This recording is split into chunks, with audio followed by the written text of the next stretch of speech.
Well, for the first time in this MLS is Back tournament, not only the fact that we saw our first draw in this tournament, but we saw our first nil-nil draw as the Sounders and the Quakes end up to be a scoreless game. Although, when you watch this game, there was definitely a chance that both of these teams could have scored a goal and get all 3 points in this game. And I think the biggest story in this game has to be match fitness. I mean, throughout the second half, it just felt like everybody were on tired legs, and that everybody was basically just aching for the final whistle to end, with the way that both teams just looked very tired and that they were completely out of shape with the way how things went. Now, one of the first things that I noticed when I started watching this game is that I noticed the Adidas logo was smaller in the center circle, and even though it's not really a big detail to mention, I kind of want to mention that because, this has been a thing that a lot of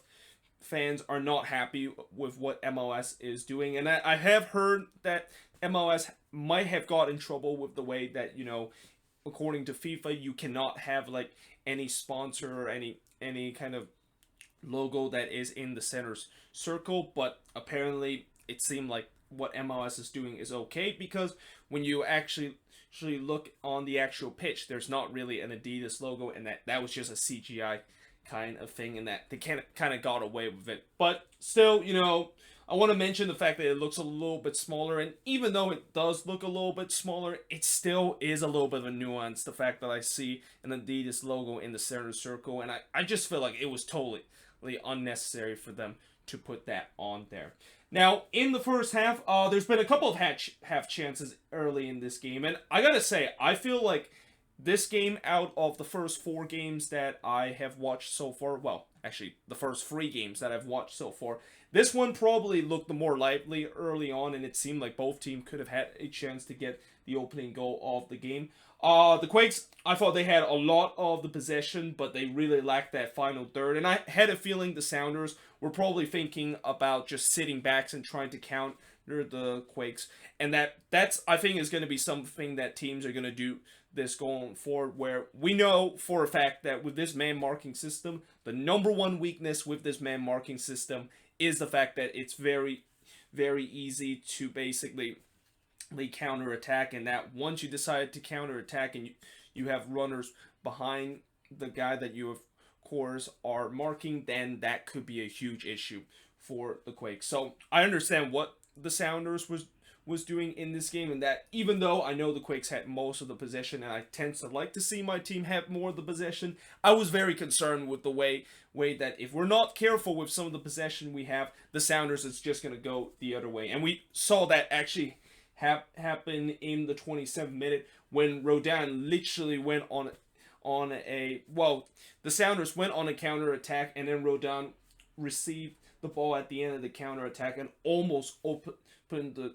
scoring in this game, but Vega with a big save in this one. I thought both goalkeepers were very good in this game, and that both of them made some key save to keep this one at 0-0. But before that, Espinoza had a couple of pot shot at Stefan Fry, although most of those pot shot wasn't really strongly hit, and that it was just comfortable save for Stefan Fry in that instant. Then in the 38th minute, Rios had a big chance to basically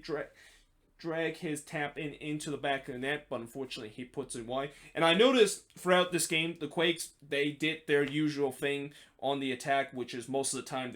they play this one down the flanks, and that Espinoza was just going to put this one back into the middle, and that hopefully somebody was going to get there. Well, it's definitely not a bad idea to try to do that. The only problem is nobody usually are in the box to receive those ball coming back into the middle, and that those players that were supposed to receive the ball coming back into the middle are always in the wrong possession. So that is something that the Quakes gonna have to fix this, because if you are going to do that as one of your main attacking thing, and that if that is going to be the case, you're just going to be so toothless going forward, and that you're not going to score a lot of goal if that is going to be the problem that I've saw many times throughout this game, where nobody just can get at the end of a cross into the box. Now, heading into the second half, this is when fitness problems started to be an issue. And in fact, I think heading before the first half, I did see a couple of Sounders players look like they were already tired after just 35 minutes into this game. And again, keep in mind, every single team haven't played a competitive game in that. We haven't had any preseason game heading back into this MLS's back tournament. And knowing the fact that I know the Sounders haven't really actually arrived in Orlando until a couple of days before this game is going to kick off, they were definitely not adapted to this Orlando climate, and it clearly shown in this game where most of the guys, they looked like they were just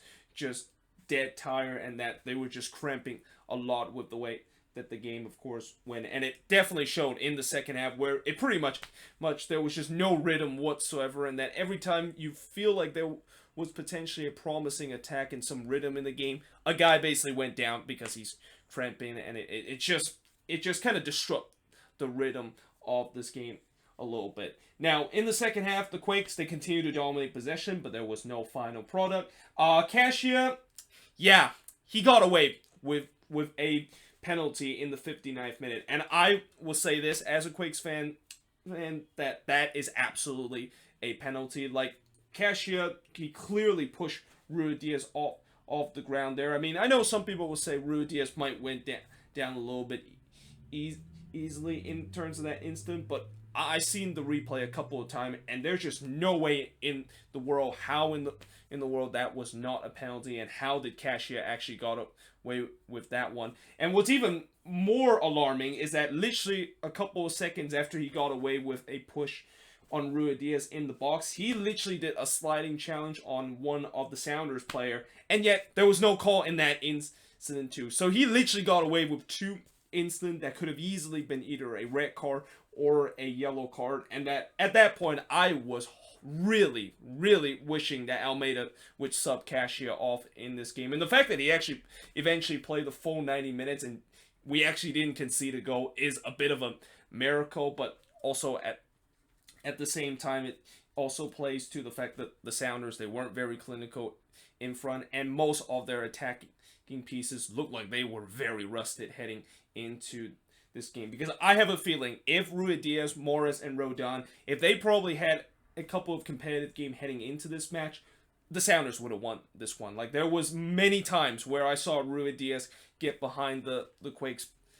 back line, and you know, because of the fact that he hasn't played in a very long time, and that it clearly shown that his sharpness was off in this game, that's the reason why the Sounders wasn't able to score a goal in this. The Sounders player were cramping up and looked like they have dead legs. Stefan Fry was one of those, although he kind of didn't have dead leg, but more like he actually injured himself on a save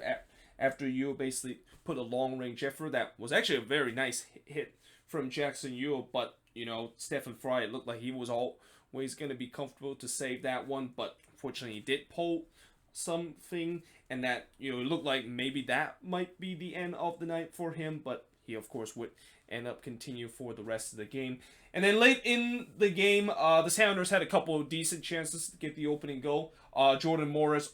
almost scored the opening goal for the Sounders from the near post, but unfortunately his shot was denied by Vega. And then Ruidíaz had a one-on-one opportunity, but unfortunately Vega comes up with a big save in this. The Quakes also had a couple of chances themselves too, but most of those chances were usually off target or Stefan Fry with a comfortable save. But in the end, it looked like both teams was just so desperate for the final whistle. Like, we actually had 10 minutes of stoppage time in this game, and it, you know, I think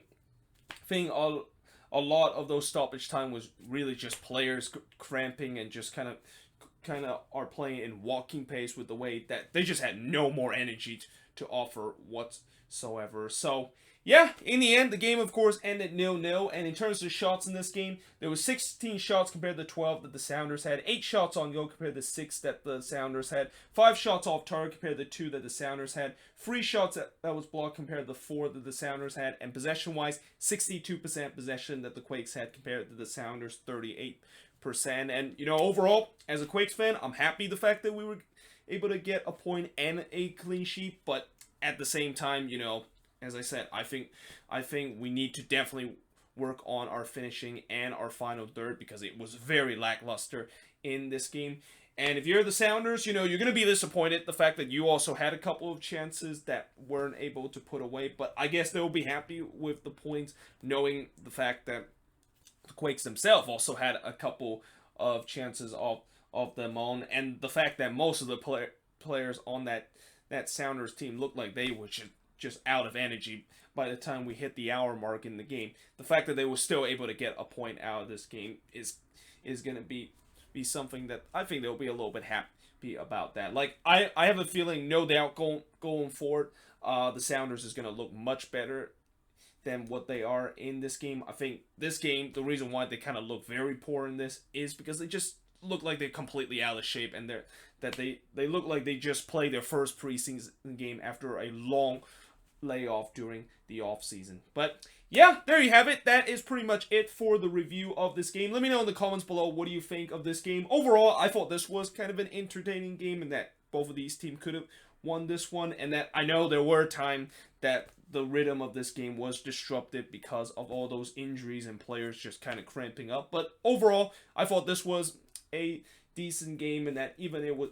though it was a 0-0 draw, it's one of the more entertaining 0-0 draw that I have seen in this season and also in the previous MLS season. But let me know in the comments below, what do you think of this? And yeah, I of course will see you guys next time.